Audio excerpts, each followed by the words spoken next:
Good evening, everyone. I welcome you to the webinar, a part of the Industry Connect session of Harappa School of Leadership. We shall begin shortly. We're waiting for the others to join.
Good evening, everyone. Welcome to the Industry Connect session organized by Harappa School of Leadership. I'm Vagmi from Cohort 4, and I will be moderating today's session. We have with us Manisha Pande, co-founder and managing director of Village Ways. She's also the founding member of ICRT India Network. Village Ways was founded by Manisha Pande along with her husband Himanshu Pande in the year 2004. Village Ways has established 26 community-owned small guest houses in India and Nepal, along with a community tourism project in Ethiopia. They have won several awards such as the British Guild of Travel Writers Award, Guardian Travel Awards, Times Green Spaces Award, WTM Responsible Tourism Award, Responsible Employer Award by PhD Chambers of Commerce and Industry, among others. Thank you, ma'am, for taking out the time to be with us here today. I request you to provide an overview of the sustainable tourism and responsible tourism industry. Thank you. Thank you, Vagmi. Thank you very much for the introduction. And also, I would like to thank Harappa School of Leadership for this opportunity to share my experiences. So without much delay, I would like to share the screen for the presentation.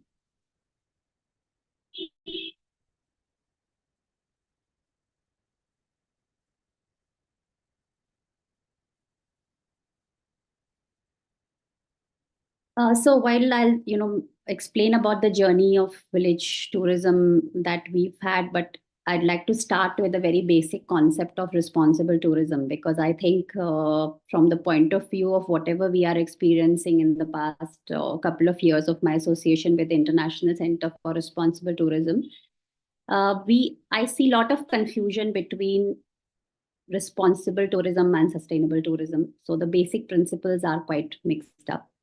The other thing is that also responsible tourism sometimes is, unfortunately also thought about as a very niche kind of approach, which is only possible to do by a specific group of people.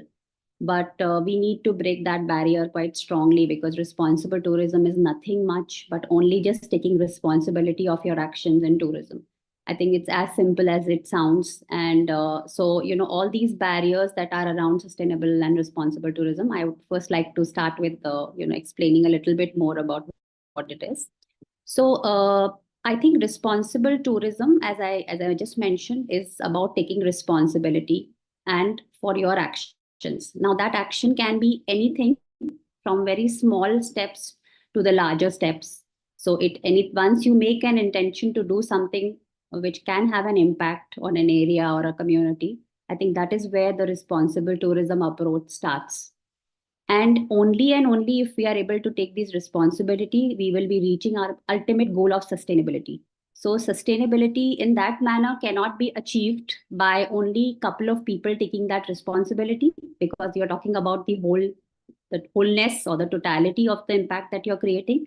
And once you create that sustainability, it needs therefore all kind of participants to contribute, whether it's the industry or the government or the private practitioners. I think all of us have to come together with our actions, and only then collectively we can reach the sustainability goal.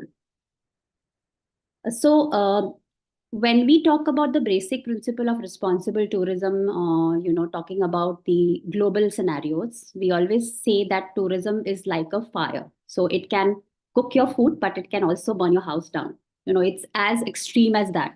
So it can be very, very effective on ground if it's done properly. It can have excellent impacts on the communities, on the environment, on the cultural aspects, traditional aspects. But if done in the wrong way, it can also cause as much harm. So I think, therefore, when we talk about responsible tourism, we say when first we create better places for with people to stay, live in. That means let us create places which for the inhabitants of the place are extremely good places to live in. And then on the second step, they become the good places for people to visit. So I think when you have this definition right, then you are talking about responsible tourism. So in that case also, as I just mentioned earlier, that responsible tourism also doesn't mean that we have to look after every and each and every aspect that a tourism impact can bring. We could also see that what is the demand for that area. For example, in working in the mountainous regions, we may not have a very big problem of pollution, but we may have a problem of litter. So we have to also differentiate between the goals of different people and also create our own goal by identifying what the major problem in that area is. And then you have to see the solutions that you can bring in from your kind of tourism for resolving that issue. So, when you talk about greenhouse gas emissions, plastic waste, biodiversity, these are global issues which they require local actions. So when at the local level, the people are able to take responsibility for certain aspects, not necessarily all, that is again where responsible tourism comes into picture. So giving a example of a government, we all know about the extremely good work being done by the Kerala government. When they identified the major issues around tourism, that was over tourism, there was litter, and also there was exclusion of the local communities from any benefits of tourism. Therefore, there was a big revolt against the tourism, commercial form of tourism, which was present at that time. And I think looking at that, the government formed the Responsible Tourism Mission in the state, and then worked on the different aspects of involving the communities through panchayats, and finally was able to handle the situation of taking the responsibility for environment, for the community income, and overall creating the village life experiences in the state. So this is a very typical example of how some problems were identified and then some solutions were woven around it. Taking responsibility was the government, and they formed a separate mission to handle these issues. So now at this stage, they are doing extremely well, and have found solutions to these issues which were raised by the local communities. So, coming back now to we've studied the basic framework of responsible and sustainable tourism. So, I will now like to explain you about exactly what Village Waves has been doing. So, we are also a social enterprise, and in 2005, we registered this as a social enterprise. And the main reason for us to set up Village Waves was again one problem which was raised by the communities, because we are talking about 5 villages which are located inside a sanctuary, wildlife protected area. It converted into a sanctuary in 1988 with over 200 species of birds. So you can imagine the beauty of the environment there, the wildlife, everything is absolutely pristine. And this whole forest is managed by the forest department. Unfortunately, despite tourism being the main source of income for the state, these villages, 5 villages which were located inside the sanctuary, were totally bypassed because they were not getting any benefits from tourism. Eventually, what was happening, the livelihood was not there, and the communities were out migrating. and they were developing what we can call as a very strained relationship with the forest. So, example, if there is a forest fire, no one was actually bothered to help, putting off the fire, because they had no affection left for the forest, because the forest had actually become difficult for them, their lives. So I think that is where the problem started. So, how we could engage the communities, this model was studied, and we then engaged the entire community, because we did study different models of tourism, but what we felt was most important was to bring this community together, because the community was also fragmenting. There was another problem, is that community is not getting livelihood, and they are also fragmented community. So they don't have a common voice. So bringing them together to run something which is owned and run by them collectively, rather than talking about the typical homestay model, we focused on the enterprise model of having one guest house which is owned by the community. We also made sure that we didn't use any artificial material or non environmental friendly material for the houses. So wherever there was a need to build a new guest house, they were made by using local resources, local skills, traditional architecture, so that the enterprise that the communities run where they host the guests does not fall very different to their own lifestyle. And also we preserve the local traditions. Then, in order to have an operational structure, we built upon a village committee model, where every village would have a village tourism committee. Now, each committee had a fixed number of women. So you can see in the background, we are very proud always to show this image, because this is one of our villages in a nearby area in Uttarakhand, where we have a very large percentage of women in the committee, and they are taking, proper decision making. They are involved in everything, and even in the general posts of presidents and treasurers, they are participating at all levels. So each committee's function was to handle the guests, as well as also talk about any issues arising in the villages and take decisions collectively. Then we organized for them many sort of trainings, because for any tourism enterprise to run, you are certainly in need for training. So especially health and hygiene, housekeeping, guide trainings. So all that was required for them to efficiently deliver a good experience for the guests, because there are no excuses for people who are booking holidays with us. When they come for any holiday, they just expect that whatever they have paid is also returned back with a good experience. So training do help in that. In Through the training, there was a capacity building, so we could have guides, cooks, porters, housekeepers. Different roles emerged once we started training the communities. And to ensure that the benefits are reaching everyone equally, there is a system, rotation system in the villages, which is created, so that for every guest booking that we send to the village, they take turns to look after the guests, so that the income is also widely spread into the community rather than restricting only to few people.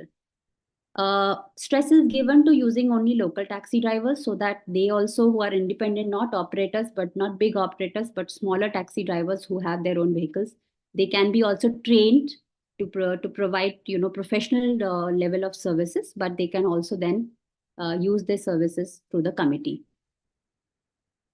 Funding for these enterprises have been given by Villageways in a part grant and part loan. So all the community guest houses which were built, we had this whole big challenge of how we will fund these guest houses. But the funds have been given in a part grant and part loan, and loans are given to the communities for there's no interest attached and there is no timeline attached. So it's a burden free loan, but it is only repayable when Villageways is able to send their guests. So this is another system that we have introduced ourselves from whatever we learned from the industry.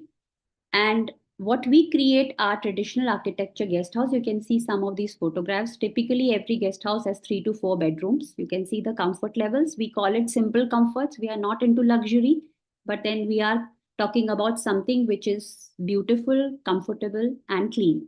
I think that those are the taglines we use for all our guests. The main principle from responsible tourism angle is also the fact that we always make sure that tourism remains an alternate source of livelihood. When COVID happened, we were already working in 26 plus villages across the country and Nepal. And I think if we had not been following this particular principle, our communities would have been in the biggest plight because they would have even struggled for food. And because of the fact that this tourism is an alternate source of livelihood for them, they were able to manage all throughout the COVID. There was a resilience from the community side, and I think this becomes therefore an important principle to follow, irrespective of who works and where they work. I don't think the communities have to be over dependent on tourism income. So the collective work approach, these slides explain that when we bring the community together, the summary of this whole thing is that when you are bringing the community together to a collective approach, they are not just sharing the benefits. That is, they are not just sharing the income. They are also sharing the responsibility of the impacts that any tourism venture will bring to their village. Because any wrong person, if comes to the village, can also have enormous negative impact which can come to the area, dangers which they can bring to the area. So I think the main focus for our model is that how they can collectively take responsibility and understand the details of tourism. When they start working, they are also conscious about what kind of guests they want and how what kind of facilities and services they have to provide to the guests, where they have to draw the lines. So these are some of the experiences that we get. So we focus on experiences which are provided by the community themselves. You can see a choir making thing in Kerala village. You can also see a rug making activity in one of our villages in Rajasthan. So whatever activities are provided by the community themselves. We don't train them to run these activities. The itineraries are not fixed, so you can have a surprise day any day of the any day when you are in the village. You can have a very surprise day with different activities. So this is the to keep it very natural. We generally never guide the communities for a specific itinerary. They can have different experiences based on whatever is the scenarios in the villages. So importance, as I mentioned, is that the community-based work that we have been doing, we have also been replicating this model everywhere. So in right now, our current numbers are almost gone to 32 villages, including the projects we are doing for the government of India. Uh, in these villages where we have formed the same model of community-based tourism, I think we have always realized that the community everywhere is reacting the same way to this model, because the sustainability we have already tested in our first model in Binsa. We have already completed now almost 20 years of working in our first set of 5 villages. And all the other villages are also sustainably handling this model. So I think we have sort of gone through the test of time, as they say.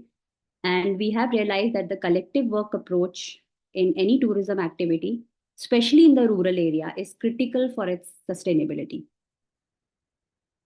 Now, talking about purely about the guest experiences, this has been a rewarding experience for guests because they become a guest of the village. They don't become just a guest of one family, but they are the guest of the entire village. So they feel that they find this a privilege to be part of their life and to be hosted by the entire community. They also feel very safe.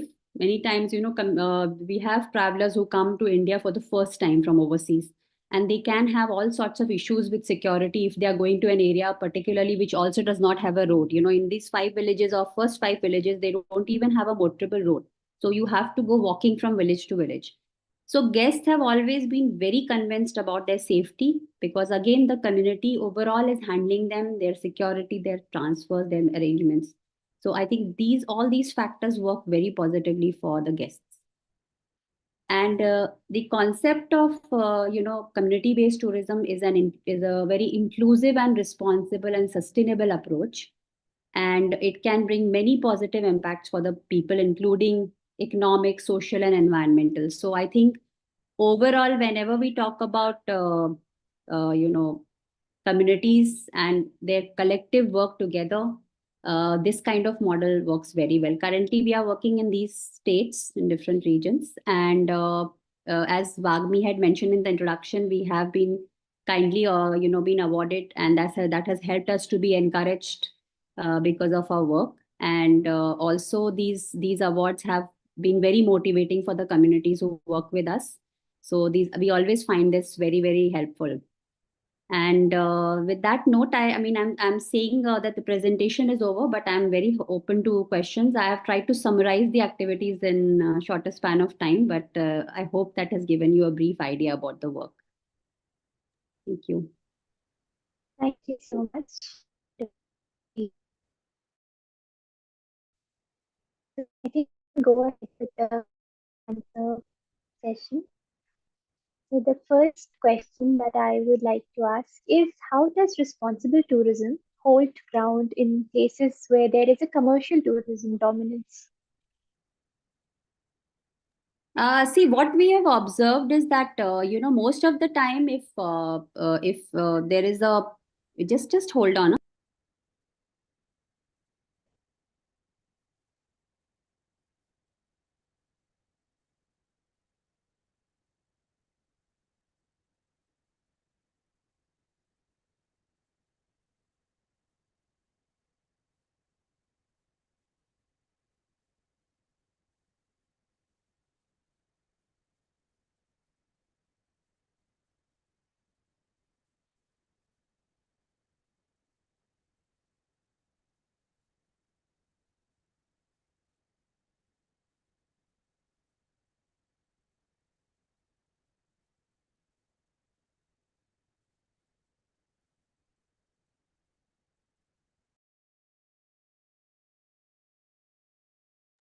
My apologies. I was just diverted because of something. Vagmi, with your question, I think it's a very good question to ask because in generally in the areas where there is a commercial tourism, in dominance, uh, even few examples of responsible tourism, they do help. So, we when we talk about now my work through the International Center for Responsible Tourism, we are actually aiming at that because there are most of the negative impacts of tourism are actually seen in the commercial zones. So we have to find, even if there are one or two good examples of tourism models in those areas, I think that also can help to spread the awareness about how to cope with dangers, because dangers are already seen in those regions. You go to Rajasthan now recently, the trend of the tourism is that a lot of people are avoiding going to Rajasthan, very sadly. That's, Rajasthan was a leader in tourism at some point when they had maximum inbound tourism. And now, because of over commercialization, the state is losing its reputation for tourism.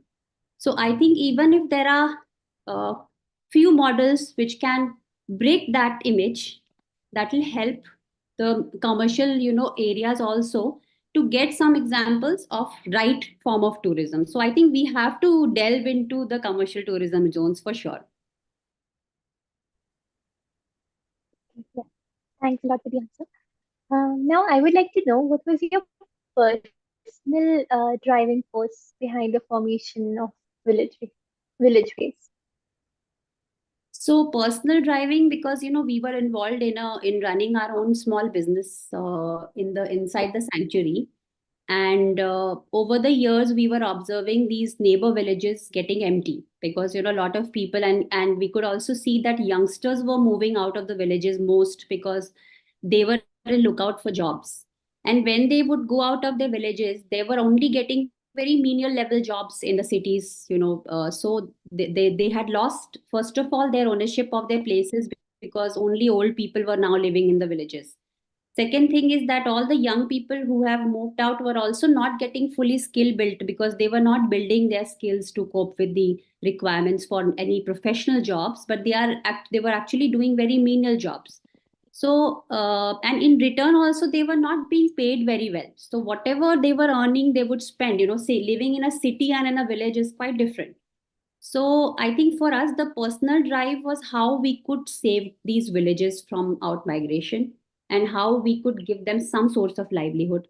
And tourism, because it was an experience we had. So it was sort of, I would say the first thought which came our mind was how to help them, but how through tourism was a very default sort of, choice because we had the experience of tourism. Okay. Continuing that question, how did the life of villagers change through tourism? through village ways in both monetary and non-monetary aspects? So, with regards to the monetary aspect, because as I said that when we did our monitoring survey, because we also wanted to document how much impact is going to be villages. So in 2009, we started with a data collection system, which was how to collect the data from the communities. And we saw that 23 to 25% income was increased for every household through our work. This is all data based. I'm not talking just out of any assumption. These are data based figures.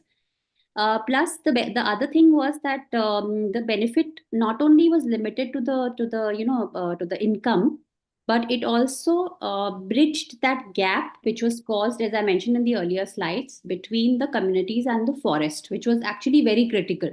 So when we had our initial meetings, we would always invite the forest department along with the villagers to meet together and bridge that gap so that communities could also be part of the conservation efforts that the government is doing.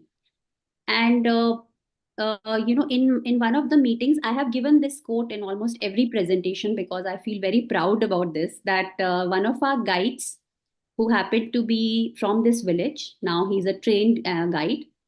He's the guy who had moved back to his village after our work started in the villages and got trained as a guide.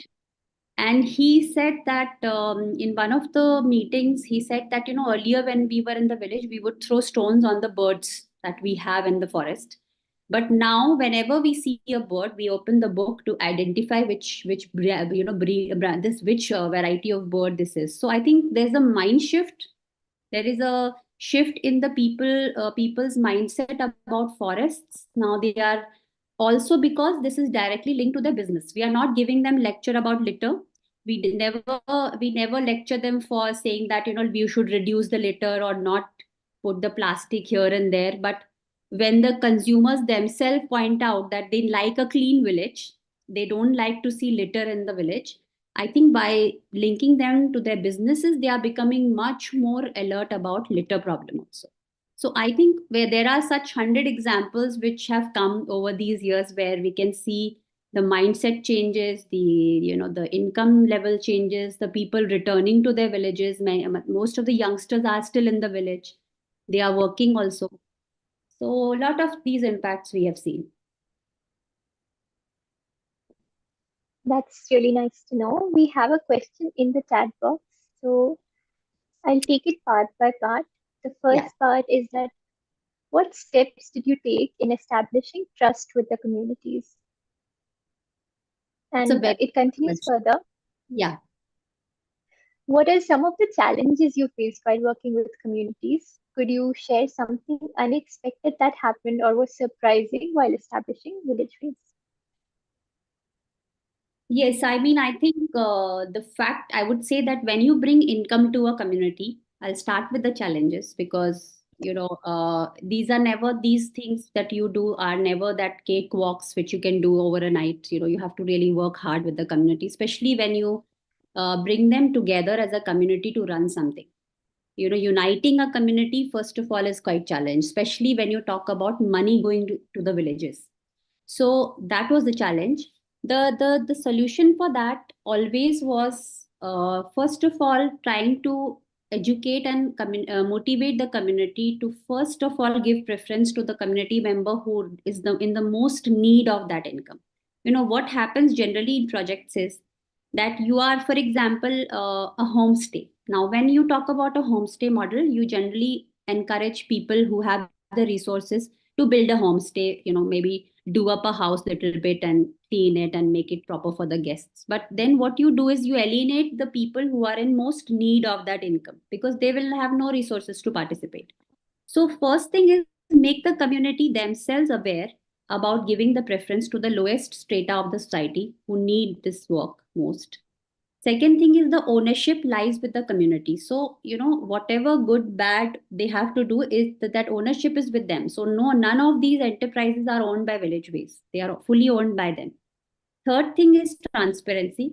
So, if there are any accounting related information, there are any decisions to be made, you have to be totally transparent with the communities that they know every step that you take. so that they start, building that trust on you slowly. Similar, I think, is the approach with women, because when we talk about tourism and women in the rural areas, they have taboos around working. In some of the villages, I remember, apart from Windsor, there is another village where we are working in Madhya Pradesh, and this village has a totally illiterate community. They are None of them are educated. So initially, there somebody had spread a rumor that all the guests who come, they will expect to be massaged, because they are the people who will expect all kind of services. You will have to do the massage for them and this and that. So someone was creating that rumor in the community. And forget about the women, even the men were hesitant to participate initially, thinking that what kind of expectations the guests will bring. So to Right. break that barrier, we brought them to our initial villages here for an exposure visit. So the MP village communities came to Binsur.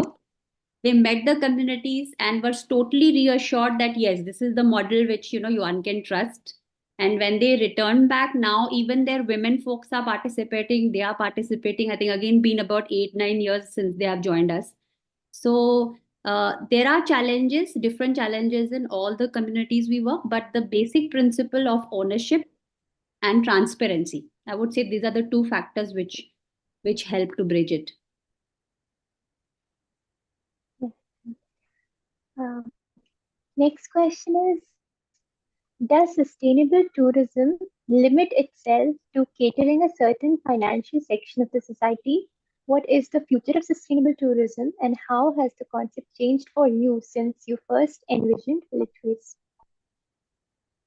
Yeah, I think, again, it's the same thing which I reflected upon in my first slide when I said that responsible tourism and sustainable tourism, sometimes they are perceived as a, niche form of tourism where people are only subject to certain pockets, some of the class who understands. I feel that personally, whenever we've had guests in village ways, there was no connection between them being economically very sound or being from a particular, strata of the society who were coming and appreciating this. Absolutely not. It's about how much awareness is there in the travelers. They can be from any strata. There can be a person who may have a budget based trip, but they may be much more aware than any luxury based people. So I think there is nothing called niche in this sustainable and responsible tourism. Good news is that whatever we are watching since last 2017, we had set up the Indian Center for the Responsible Tourism, which is the part of the global network. 2017, when we had set up, every year we conduct awards, and when we conduct our awards, we try to get the applications from the grassroots level players.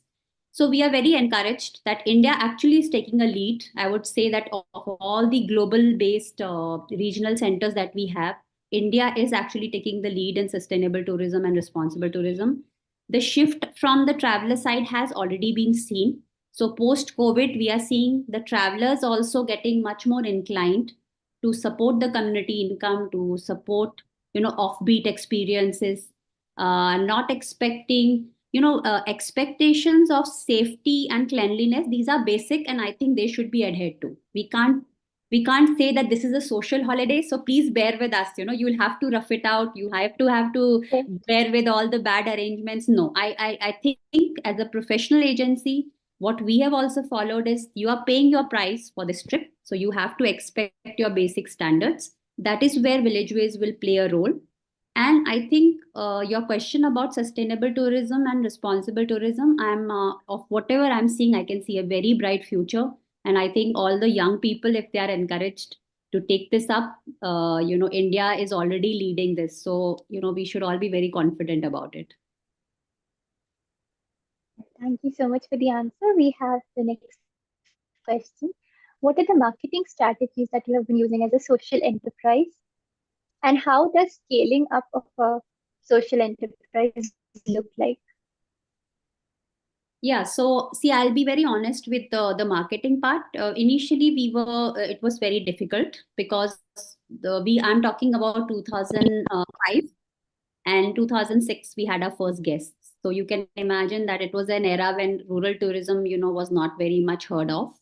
And the villages where we started working were again in an area which was totally not heard of, because Binsa Sanctuary was not very well known at that time. And talking about again creating a market for people to walk to these villages and stay there was a big task, because they were not even motorable. They are still not motorable.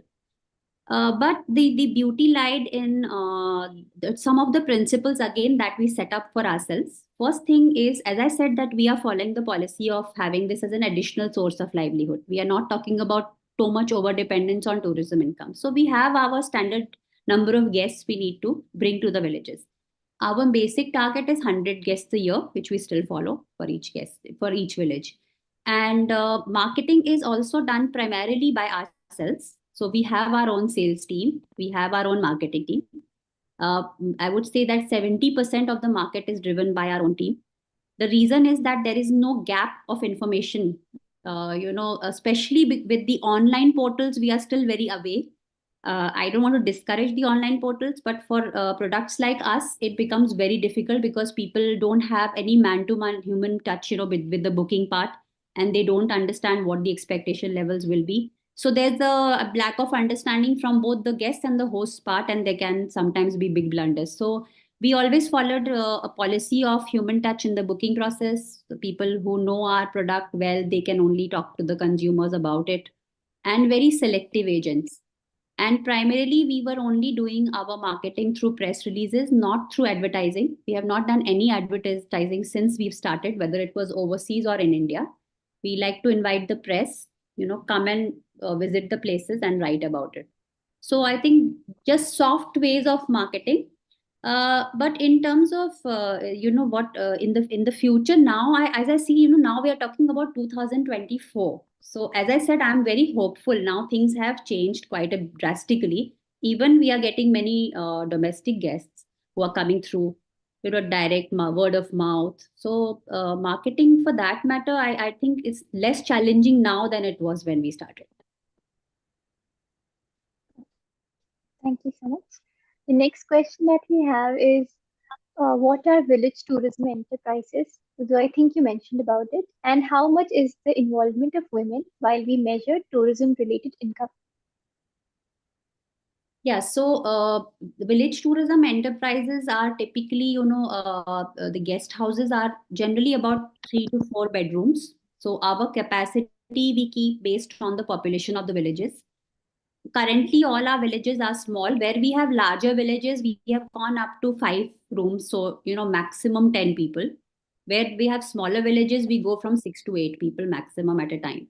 We don't like to overburden the villages with too many guests. Like, we don't involve ourselves in big group bookings. Again, the reason is that the smaller groups, smaller impacts, smaller incomes, I think that sort of balances well with the impacts as well as the income levels. Uh, and I think if you talk about the enterprise, generally in terms of the arrangements, we organize everything from meals to stay. The communities, they are organizing the all the arrangements for the guests.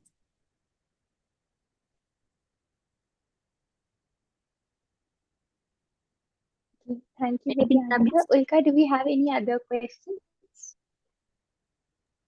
No, I don't think so. Okay. I would like to thank everyone who joined us and thank you for the session today, Manisha ji. Thank you so much, Vagmi. And as I've given my email and everything in the last, so anyone has any questions at any time, please do feel free to contact. And I'd again like to thank Harappa School of Leadership for this opportunity. Thank you so much, Manisha. Thank you, Vagmi. Thank you.